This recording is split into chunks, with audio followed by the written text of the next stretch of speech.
سلام دوستای عزیز، به کانال من خوش اومدین. توی این ویدیو میخوایم با هم کیک گلابی و گردو رو درست کنیم. امیدوارم که خوشتون بیاد.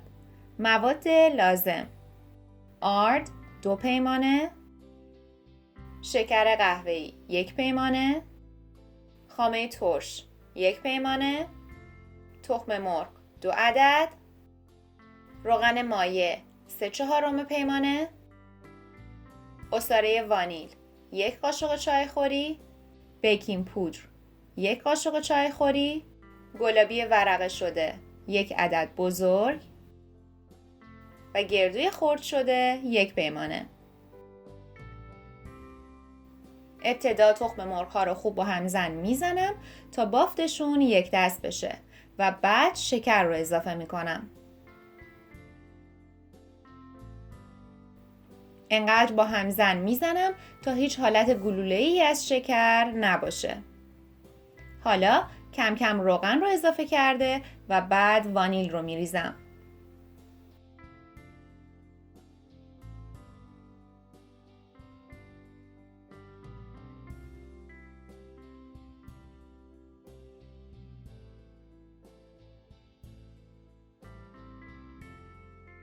الان نوبت اینه که خامه ترش رو اضافه بکنم.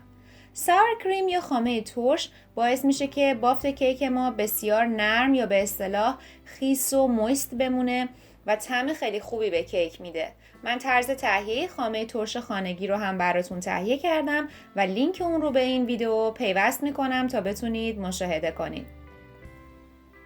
مایه کیک رو خوب هم میزنم و بیکینگ پودر رو به آرد اضافه کرده و اون رو داخل مایه کیک میریزم.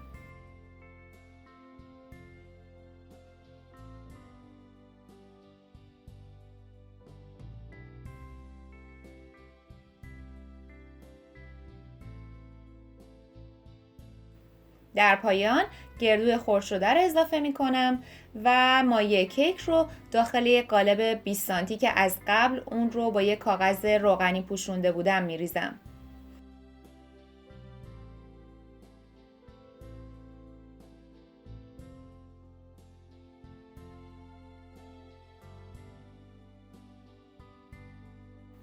بعد از صاف کردن سطح مواد، گلابی های ورقه شده رو روی کیک میچینم و مقدار خیلی کمی از گردوی خرد شدم رو نگه داشتم و اون رو روی کیک میریزم.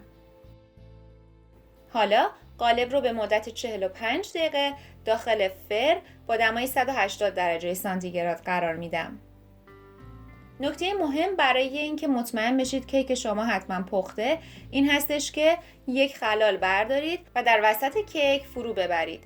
خلال باید کاملا تمیز بیرون بیاد و این نشون میده که کیک شما کاملا پخته. بعد از اینکه کیک پخت اجازه بدید که کاملا سرد بشه و بعد اون رو از قالب در بیارید و روی توری بذارید تا کاملا خنک بشه. همونطور که ملاحظه میکنید کیک خوش عطر و خوش طعم ما آماده سروه. من اون رو برش میزنم تا شما بافت داخلش رو هم مشاهده کنید.